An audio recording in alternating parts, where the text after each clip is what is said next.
Hello, this is Jackie with J&M Reviews, and today I am very excited to review this sample provided by Mokaloo. It's a diaper bag, so thank you Mokaloo for the sample.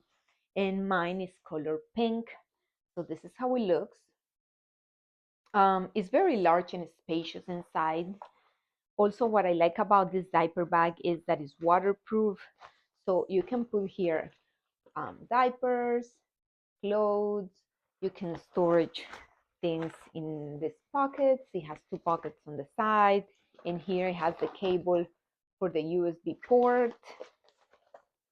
This is where the cable is. It has here another pocket with a zipper. Okay, so here in the front you can fit 2 bottles of milk, and it's insulated for the bottles of milk.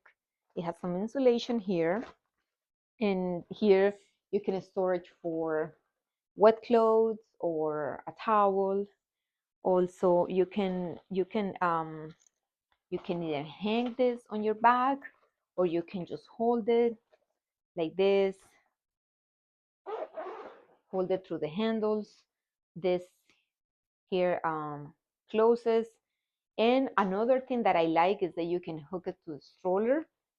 So the hook, it has two hooks for you to hang it to the stroller, and it's, besides being stylish, and the material is very resistant. I enjoy it. It's stylish and is resistant. The zippers are very strong. I hope you enjoy it as much as I do. It's a beautiful diaper bag to be also in style. Thank you for watching my video.